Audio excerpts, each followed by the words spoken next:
அடுத்ததாக பாஜகவுடைய மூத்த தலைவர் திரு கரு நாகராஜன் நம்முடன் இணைகிறார். சார் வணக்கம். இந்த சட்டமன்ற தேர்தலில் ஸ்டேஜை முதலமைச்சர் மு.க. ஸ்டாலின் தீர்மானிச்சிருக்காரு. வெல்ல போவது தமிழ்நாடு அணியா டெல்லி அணியா அப்படின்னு நேற்று அந்த ஸ்டேஜை அறிவிச்சிருக்காரு.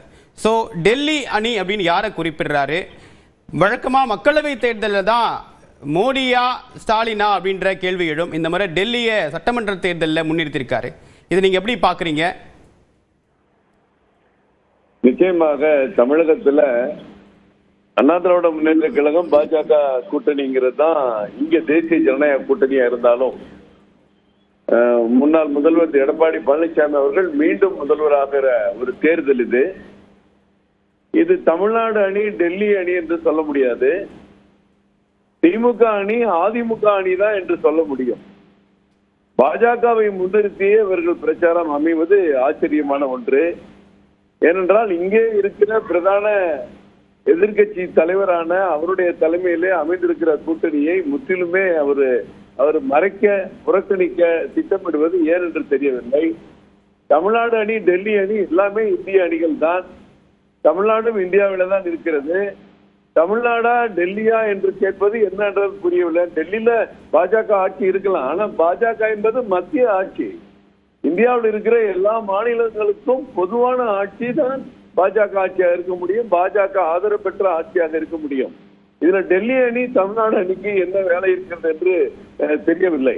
நிச்சயமாக இங்க இருக்கிற போட்டி திமுக அணியா அதிமுக அணியா அதுதான் இன்னைக்கு களத்துல போட்டி இருக்கு.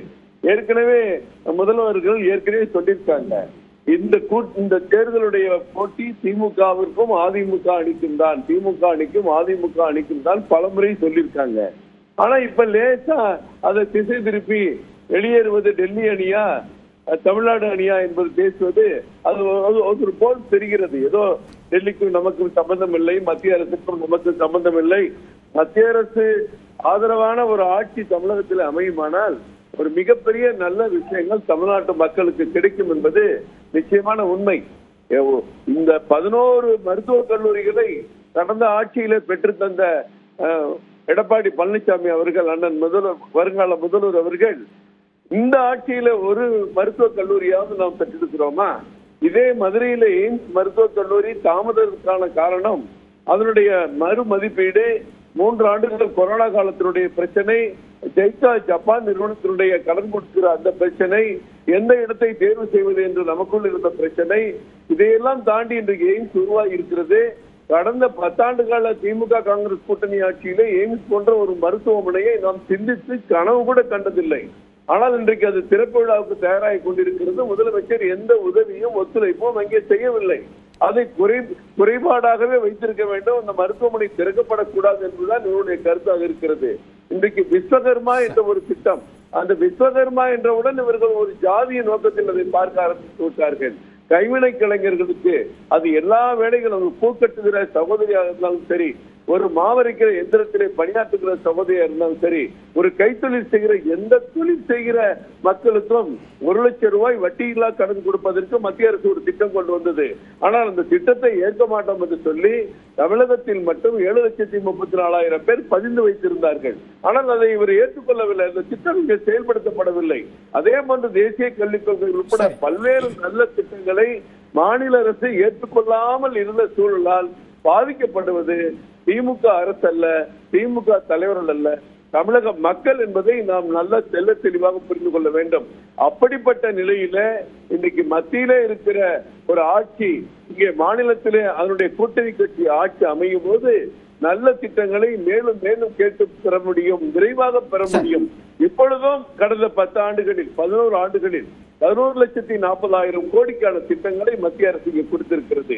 மத்திய அரசுடைய திட்டங்கள் தமிழ்நாட்டுக்கு பலன் கொடுத்திருக்கு. இதன் மூலமாக எங்களுக்கு வெற்றி வாய்ப்பு இருக்கும் அப்படின்னு நம்புறீங்க. உங்களுடைய கருத்துக்களுக்கு மிக்க நன்றி திரு கரு நாகராஜன். அடுத்ததாக திமுக சார்பாக திரு ராஜீவ்காந்தி இணைகிறார்.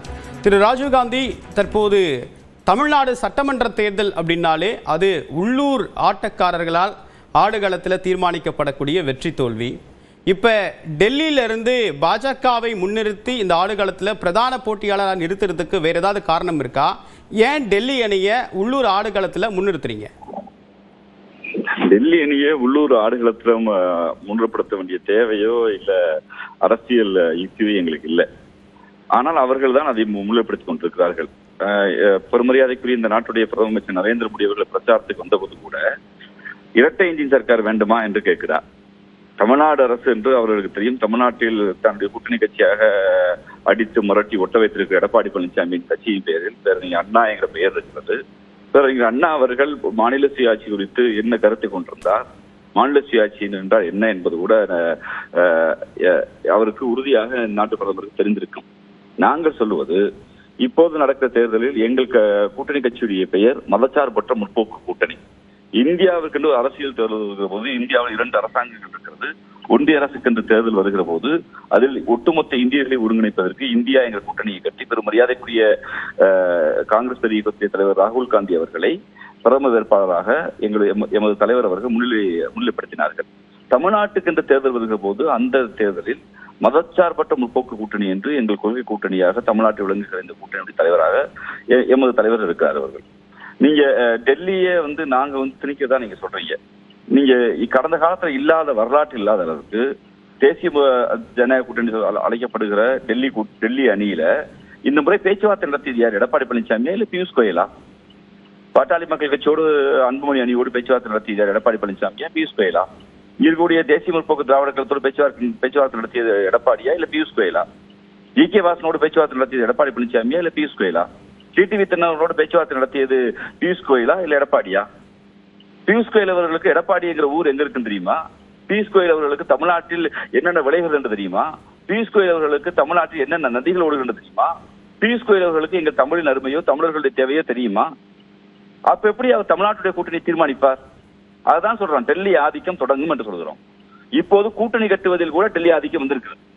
யாருக்கு எத்தனை சீட் என்பதை பியூஷ் கோயலும் பாஜகவும் தீர்மானிக்கிறது. அந்த அதிகாரம் கூட இத்தனை ஆண்டு காலமாக அனைத்து இந்திய அண்ணா திராவிட முன்னேற்ற கழகம் என்ற ஒரு திராவிட இயக்கத்தின் கையில் இருந்ததை, ஒரு மாற்று அணியை கட்டுகிற வேளையில் பெருமரியாதைக்குரிய மக்கள் கழகம் புரட்சித் தலைவர் எம்ஜிஆர் அவர்கள் கையில் இருந்ததை, மரியாதைக்குரிய அம்மையார் செல்வி ஜெயலலிதா அவர்கள் கையில் இருந்ததை, கடந்த காலத்தில் OPS EPS என்று அவர்கள் கையில் இருந்ததை இப்போது டெல்லி பறித்துக் கொண்டிருக்கிறது.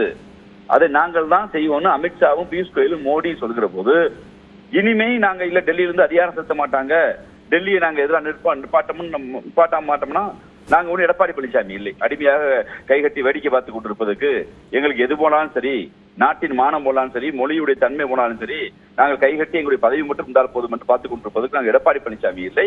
தமிழ்நாட்டு தமிழர்களை காக்கிற, தமிழ் மொழியை காக்கிற முத்துவேல் கருணாநிதி ஸ்டாலின் என்கிற ஒரு பெரிய தலைவரை கையளித்திருக்கிற இந்த கூட்டணி எங்கள் தலைவர் திராவிடத்தின் பக்கம் என்று உறுதியாக சொல்லத்தான் செய்வார். நாங்கள் டெல்லிக்கு அடிமை இல்லை, எப்பவும் டெல்லிக்கு அவுட் ஆஃப் பண்றோம் தான். எனக்கு முன்பு பேசிய பெருமரியாதை நாகராஜ் அவர்கள் சொன்னார்கள், இதனால் தமிழ்நாடுக்கு பல நன்மைகளை தள்ளி போய் விட்டார்கள் என்று. ஊர்ல ஒரு பழமொழி சொல்லுவாங்க, இந்த குடுமி சும்மா ஆடாதுமாங்க. டெல்லிக்காரர்களுக்கு தமிழ்நாட்டின் மீது என்னைக்கு அக்கறை இருந்தது? அதிலும் குறிப்பாக பாஜகவுக்கு என்ன அக்கறை இருந்தது? எங்க நிதியை பறித்து, எங்கள் கல்வி உரிமையை பறித்து, அரசியல் சட்டத்தால் கொடுக்கப்பட்ட வரி விகிதங்களை பறித்து, எங்களை ஏதோ 2ஆம் தர குடிமக்களாக்கி அப்படிதான் வைத்திருக்கிறீர்கள். அப்போதும் நாங்கள் போராடாமல் இருந்தால், நீங்கள் முதலில் அரசியல் சட்டத்தில் 2 அரசுகள் உள்ளது என்பதை ஏற்றுக்கொள்ள வேண்டும். 2 அரசுகளுக்கு தனித்த இறையாண்மை இருக்கிறது என்பதை ஏற்றுக்கொள்ள வேண்டும். Sovereign power different to governance, one state and central government. இதை நம்ம புரிஞ்சுக்கணும். ஏதோ சென்ட்ரல் கவர்மெண்ட் தான் எஜமான, சென்ட்ரல் கவர்மெண்ட் தான் அண்ணன், அதை ஆள்ற பிஜேபி தான் நாட்டுக்கே தலைவர்னு வச்சிருந்தா, எதிர்த்து போராடுவதற்கு திராவிட இயக்கமும் மாநில சுயாட்சி பேசுற நாங்களும் தமிழர்களும் பேசத்தான் செய்வோம். அதைத்தான் எங்க முதலமைச்சர் மாநில உரிமைக்காக இந்த இடத்துல சமரசம் கிடையாது, அதுல சமரசம் என்ற பேச்சுக்கே இடமில்லை அப்படின்னு சொல்லியிருக்கீங்க. உங்களுடைய விரிவான கருத்துக்களுக்கு மிக்க நன்றி திரு ராஜீவ்காந்தி.